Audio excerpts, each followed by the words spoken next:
Hello, and welcome to episode number 13 of Zach's Tech Talk Tuesday. My name is Ryan McQueeney, and on this week's show, we're going to be talking about the biggest story in Silicon Valley this week, Uber's new CEO.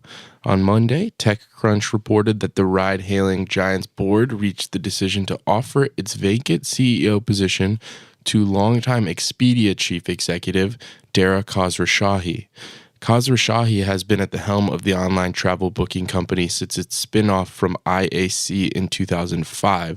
Actually, just kind of as a side note of Expedia history, it started in the late 90s as a project in a team in Microsoft, ended up becoming kind of its own entity / subsidiary of Microsoft, and then it was eventually acquired by USA Networks, I believe, or Khosrowshahi worked for USA Networks. And then there was several different mergers and spin-offs after it was founded, and it eventually spun off again from IAC in 2005. If you want any idea of how much Expedia investors are going to miss Khosrowshahi, you need only take a look at the company's share price movement yesterday. Expedia shares lost about 4.5% on Monday on the news that Khosrowshahi had been offered a new job. This is because he's been a relatively solid CEO for them over the past, almost decade and a half now. Expedia's stock has more than quadrupled under Khosrowshahi, including a 31% gain so far this year. It really feels like the stock is starting to take off now that the company has really integrated its recent mergers, or its recent acquisitions, I should say, which is something that Khosrowshahi has plenty of experience with, as Expedia has executed about 20 deals in its roughly 20-year history. And under Khosrowshahi, Expedia has scooped up HomeAway for $3.9 billion, I will add. HomeAway, Travelocity, Orbitz, Wotif, and Trevajo, all in just the past 4 years.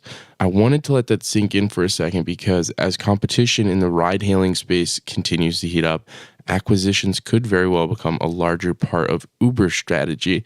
This is exactly what Expedia recognized was happening in the online travel booking space. In an effort to kind of keep their leadership position, decided, let's scoop up everyone who's underneath us and create this kind of online travel empire. I will also add, since its spinoff from IAC, Expedia's total revenues have jumped from just $2.1 billion to the massive $8.7 billion figure recorded last year. As we can see here, Khosrowshahi has a lot of experience growing a company over different kind of phases of its lifespan. Khosrowshahi and Expedia also share a unique similarity with Uber. A massive divestiture from China is in 2015, Expedia shed its stake in Elong, effectively ending its operations in the country.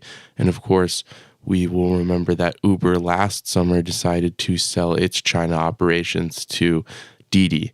None of these things will be the primary challenge as Khosrowshahi starts his new gig. Obviously, the new CEO will be faced with an uphill public relations battle stemming from the resignation of Uber's previous CEO, Travis Kalanick. Kalanick, of course, also a co-founder.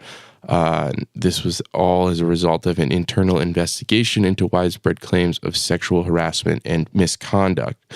Khosrowshahi has played no small part in Expedia's success, and his experience will certainly be beneficial to Uber, but it goes without saying that his new CEO role will be the most difficult challenge of his career. Addressing this toxic workplace culture and working to restore Uber's credibility will likely be Khosrowshahi's most important task at the new company, and while how well he will be able to handle this situation is still up for debate. It looks to be a unanimous decision by Uber's board, so the company seems to have still some confidence, but still, Khosrowshahi didn't seem to be Uber's top choice. Listeners should note that Khosrowshahi is almost certainly a less recognizable name than Jeff Immelt, the former CEO of General Electric, who was rumored to be Uber's top choice as recently as last week. And of course, Khosrowshahi is not Meg Whitman of HP, who many suggested would be a great candidate to address Uber's toxic workplace culture. Whether or not Uber should have selected a woman for the job is now up for debate, but it's obvious that Khosrowshahi is now faced with an uphill battle. Where he even decides to start with this issue will be a telling sign of his leadership. Interestingly, Khosrowshahi has stayed out of the spotlight over the years, and he probably owes this under-the-radar status to the fact that Expedia isn't based in Silicon Valley. Had Whitman or Immelt taken the job, they may have felt even more pressure. That's not to say that we know nothing about Khosrowshahi. Politically, he has been a staunch critic of Donald Trump's administration. He's an Iranian immigrant and has an engineering degree from Brown. He has been particularly public about his disdain for Trump's Muslim ban. We know less about his track record on gender equality, but the latest polls put it at about his approval rating at about a 94% rating among Expedia employees.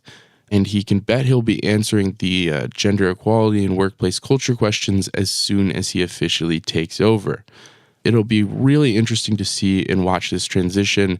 Obviously, any new executive, any new employee, major employee of a company who has spent their entire career, the majority of their career at a different company is going to draw some question marks as to how well they transition. This will be a particularly challenging and public transition. So it will be interesting to watch it play out, as I'm sure we will very openly see it play out. As I would imagine transparency is going to be a relatively important factor here. That's all for this week. We'll probably be coming back to this topic or the topic of Uber in the coming weeks. As a reminder, guys, if you feel that we missed something or if you want us to cover a different story, shoot us an email at podcast@zax.com. Make sure to check out all of our other audio content at zax.com/podcast. And remember to subscribe and leave us a rating on iTunes. As always, thanks for listening to the Zax Tech Talk Tuesday podcast. We will see you next time.